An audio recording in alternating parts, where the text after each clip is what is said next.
Olá a todos vocês que têm assistido esse canal, que se propõe a estar falando sobre saúde, mas nesse tópico nós paramos para falar um pouquinho sobre a saúde espiritual.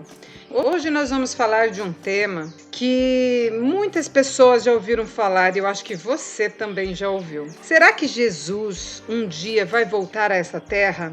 Este é um assunto que tem sido falado por muita gente, principalmente agora que estamos vivendo num tempo atípico, onde o mundo inteiro está sendo mobilizado por problemas que está atingindo toda a humanidade. E para isso nós vamos falar de um texto da Bíblia, onde Jesus ele cita o Gênesis, falando de uma situação que estaria acontecendo na Terra naquela época e que seria semelhante ao que estaria acontecendo quando nós vivêssemos os últimos dias da história dessa Terra e quando Jesus estivesse prestes a voltar. Ele diz assim: assim como nos dias anteriores ao dilúvio, comiam, bebiam, casavam e davam-se em casamento, até o dia em que Noé entrou na arca, e não o perceberam, até que veio o dilúvio e os levou a todos. Assim será também a vinda do Filho do Homem. Por que será que Jesus comparou aquela época com o fim do mundo? Por que será que Deus permitiu o dilúvio? Vamos ver o que acontecia naquela época. Ora, não tinha passado muito tempo desde que Adão e Eva tinham saído do Jardim do Éden e eles tinham tido acesso à árvore da vida. E os dias daquele povo naquela época eram de muitos anos, de séculos. Adão viveu 930 anos, como nós já dissemos. A criação de Deus, mesmo com a entrada do pecado, ainda tinha muito de sua preservação e muitas riquezas, muitos tesouros, muitas pedras preciosas, ouro, prata e muitas coisas existiam aos milhares ali naquela época. Mas aquele povo começou a usar essas generosidades de Deus para se autoglorificarem. Eles construíam casas, umas mais ricas que as outras, e eles competiam entre si com orgulho, ostentação, querendo esnobar uns aos outros, satisfazendo o orgulho dos seus corações. Eles foram se abrindo e jubilando em cenas de prazer e maldade. Não conservaram a Deus em seu conhecimento e logo eles negaram a existência de Deus. Começaram a adorar a natureza ao invés do Deus da natureza. Começaram a glorificar a genialidade humana e adoravam as fabricações de suas próprias mãos, ensinando seus filhos a se curvarem diante de imagens de escultura. Vestiam as suas divindades com os atributos do ser humano, com as suas paixões e degradações, à semelhança dessas figuras imaginativas e pecadoras. Gênesis 6, versos 5 e 11 diz que a terra estava corrompida diante da face de Deus e encheu-se a terra de violência. Viu o Senhor que a maldade do homem se multiplicara sobre a terra e que toda a imaginação dos pensamentos de seu coração era só má continuamente. A lei de Deus foi jogada por terra e seus pecados eram inimagináveis. Nada naquela época era respeitado, nem os direitos de matrimônio e nem as propriedades das pessoas. A vida humana era considerada com espantosa indiferença. E mesmo que o mundo estava em sua infância, mas estava tão afundado em pecado, que Deus então ele disse: destruirei de sobre a face da terra o homem que criei. Gênesis 2, verso 7. E Deus, através de um santo anjo, declarou a Noé que deveria construir uma arca e que ele deveria pregar para aquelas pessoas daquela época que Deus mandaria um dilúvio e que ele destruiria de sobre a face da terra todos os ímpios. Todos os que crescem na mensagem, se arrependessem, mudassem suas condutas, teriam perdão e seriam salvos. E Deus deu explícitas orientações sobre cada detalhe daquela construção. Deus era o engenheiro-chefe e Noé o construtor-chefe. Tudo o que humanamente se poderia fazer foi feito, mas aquela arca não teria resistido se não fosse pelo poder de Deus. A Bíblia declara que, pela fé, Noé, divinamente avisado das coisas que ainda se não viam, temeu e, para a salvação de sua família, preparou a arca, pela qual condenou o mundo e foi feito herdeiro da justiça, que é a segunda fé. Hebreus 11, verso 7. Noé acreditou naquela mensagem e transformou aquela crença em obras. Ele trabalhou, se dedicou e empreendeu tudo o que possuía. E veja que naquela época a chuva nunca tinha acontecido. A Bíblia fala que uma nuvem, uma neblina, irrigava as plantações. Então, aquela notícia de que um dilúvio de águas viria do céu era algo ridículo aos olhos de todas aquelas pessoas que nunca tinham visto chuva. Você já deve ter ouvido de muitas mensagens ridículas para essa época. Dizer que Jesus vai voltar, dizer que Deus vai trazer juízo a essas pessoas que não dão atenção à lei de Deus. Por exemplo, nessa época que vivemos, parece muito ridículo. E a construção daquele barco em terra seca fez com que as pessoas viessem de todos os lugares para ver aquela estranha construção. E eles ouviam aquelas palavras sinceras e fervorosas daquele pregador original. E alguns, se bem que parecessem receber aquela advertência, eles não estavam dispostos a renunciar seus pecados e se arrepender com sinceridade. E o tempo foi passando e eles foram vencidos pela incredulidade. E alguns que mesmo que estavam convencidos, mas tinha tanta gente a ridicularizar e zombar, que acabaram resistindo àqueles convites de misericórdia. Muitos daquela época, eles diziam que os seus ídolos não eram objetos de adoração, eram só para representar a divindade. E estes eram os principais a rejeitarem a pregação de Noé.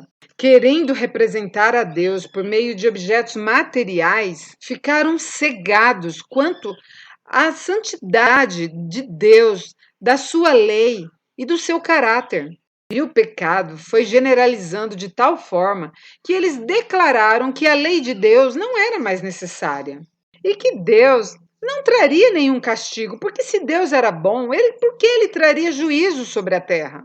Aquelas palavras da serpente a Adão e Eva, de que eles não morreriam, ecoava, e aqueles homens sábios, inteligentes da época, honrados por todos, diziam que Deus tinha somente o objetivo de amedrontar as pessoas, mas que os seus juízos, as suas advertências nunca se cumpririam. Noé era considerado um fanático extravagante e o mundo se divertia com a loucura daquele velho iludido. Mas Noé parecia uma rocha na tempestade. Em meio ao ridículo popular, ele mantinha a integridade inabalável e por 120 anos fez-se soar aquela voz de misericórdia para todos aqueles que ouvissem. Assim, eles continuaram com os seus atos de glutonaria, de bebedice, de festas, orgias. Eles foram longe demais com sua arrogância, longe, longe das ordens de Deus. E o período de graça estava chegando ao seu final. A arca já estava concluída, com alimentos para todas as pessoas e para todos os animais. Noé fez o seu último e angustioso apelo, mas rejeitaram suas palavras. E de repente, aquela voz de escárnio silenciou-se. Eram os barulhos de animais que vinham de todas as partes das montanhas, entravam na arca silenciosamente, pareciam estar sendo conduzidos por mãos misteriosas. Então o mundo ficou preocupado e alguns com muito medo.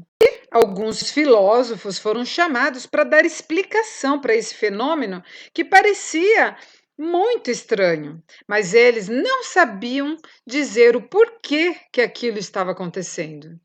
Conforme as coisas iam acontecendo, eles voltaram no seu curso rotineiro e perceberam que as coisas voltaram ao seu normal. Baniram seus temores e agora, com ações de divertimento, e ficaram cada vez mais violentos, pareciam convidar os juízos de Deus sobre aquela raça pecadora. E Deus ordenou: entra tu e toda a tua casa na arca, porque te hei visto justo diante de mim nesta geração. Dizendo para Noé, em Gênesis 7, verso 1, a voz de misericórdia terminou seus rogos. Agora estava Noé e toda a sua família dentro da arca, e Deus veio, através de um anjo, e fechou a porta pelo lado de fora. Aquela porta maciça e poderosa, que não poderia ser fechada por mãos humanas, foi silenciosamente sendo fechada por fora por mãos misteriosas. O selo de Deus estava sobre aquela porta. Ninguém poderia abri-la. Somente Deus poderia abri-la novamente. Assim, a Bíblia nos fala de que Deus hoje está nos convidando para ouvir sobre a sua misericórdia e para que nós possamos escolher o caminho da obediência, o caminho da aceitação. Mas um dia a porta da graça será fechada e então os ímpios, as pessoas que estão gostando de praticar coisas iníquas, eles ficarão cada vez piores e o mundo será inundado com pecados terríveis. E haverá uma tentativa da grande maioria de destruir o povo de Deus. Assim como naquela época, o povo que estava do lado de fora quis destruir a Noé e toda a sua família.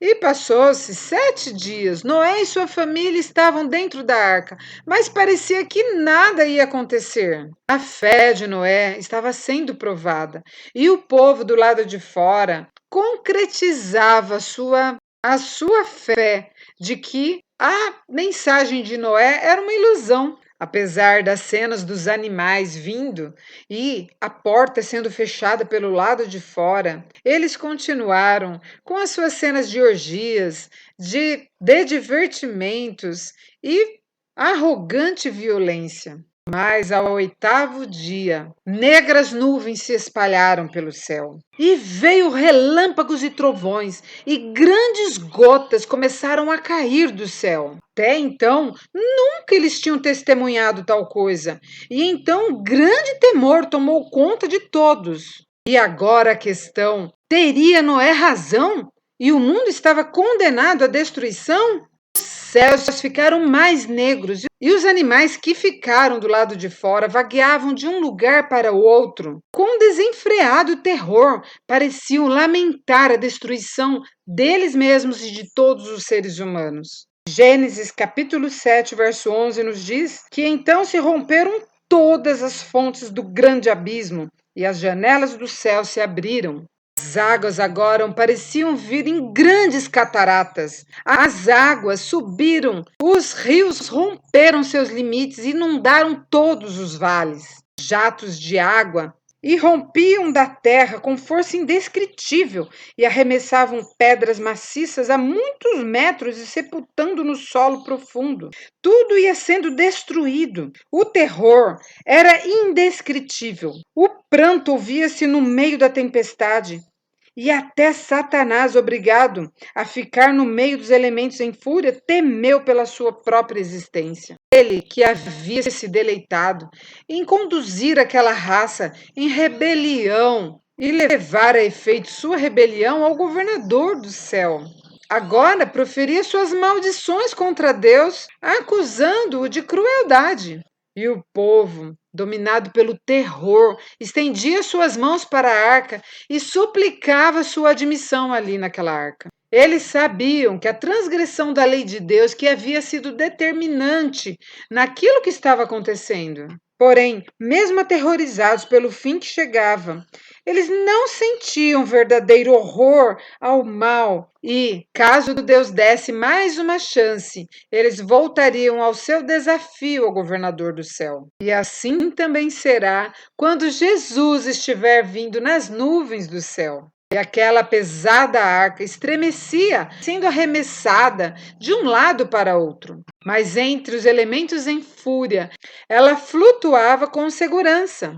E agora, as advertências de Noé não eram mais um motivo para ridículo e escárnio. Pela palavra de Deus, pereceu o mundo de então, coberto com as águas do dilúvio. Mas os céus e a terra que agora existem, pela mesma palavra, se reservam como tesouro e se guardam para o fogo até o dia do juízo e da perdição de seres ímpios. E assim, falando um pouquinho da nossa época, me diga você, o que você acha? Será que nós não estamos vivendo num período em que as pessoas baniram de seus corações a lei de Deus, esqueceram e acham que ela não tem mais importância e que perdeu a sua validade? E assim, porque a grande maioria da humanidade vive assim, como se não existe Deus. Cada um faz o que quer. É tudo relativo. Não existe norma. Deus não está vendo nada. Então, as pessoas, elas estão vivendo para os seus prazeres. Cada um busca fazer aquilo que mais lhe agrada, satisfeitas da melhor forma, com todos os prazeres, não importando se aquilo está dentro dos planos divinos ou não. Pensa na corrupção do relacionamento, como que as coisas estão.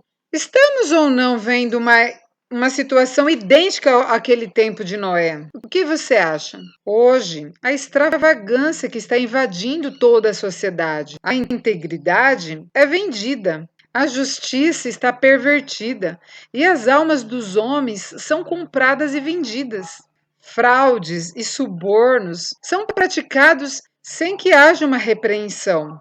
Os jornais só têm crime e assassinatos, parecendo ter sido extinguido aquele instinto de humanidade. As notícias de atrocidades são tão comuns que nem despertam mais surpresas. Doenças e calamidades estão acontecendo em toda parte desta terra. Nas últimas décadas, quantas desgraças acontecendo. E agora, ao nos aproximarmos da volta de Jesus, Deus manda seus servos para que façam uma advertência ao mundo, para que se prepare para esse grande acontecimento. Hoje Deus nos está convidando para que obedeçamos seus sagrados preceitos, nos arrependamos e abandonemos o pecado. Naquela época foram 120 anos de advertência e a maioria rejeitou. E naquela época do dilúvio, a mente das pessoas era distraída para que elas não ficassem impressionadas com a mensagem de Noé. E hoje, nós também estamos sendo distraídos por muitas coisas. Temos uma gama enorme de várias coisas. E foi exatamente quando o povo estava calmo com relação à pregação de Noé que chegou o tempo de Deus. E no livro da Bíblia, 2 Pedro 3, verso 10, nos diz que o dia do Senhor virá como ladrão de noite, o qual os céus passarão com grande estrondo, e os elementos ardendo se desfarão, e a terra e as obras que nela há se queimarão. Meu amigo e minha amiga, hoje nós estamos diante dessas advertências. Deus está se utilizando das mesmas coisas que alguns estão se distraindo, Deus está se utilizando para nos advertir. A internet, a televisão e muitas outras formas, Deus está nos advertindo. Que este assunto possa tocar profundo no seu coração, que Deus possa estar atingindo a sua mente e que você possa aceitar essa proposta de salvação através de Jesus Cristo, para que você possa realmente ser transformado, para que você esteja preparado no dia de sua volta. Querido Deus, que o Senhor possa, por favor, tomar conta da situação dessas pessoas que estão famintas pela tua palavra, que elas possam encontrar alívio de suas almas e que o Senhor possa dar a elas a capacidade de vencer o inimigo quanto aquilo que está prejudicando a vida delas. Em nome de Jesus, amém.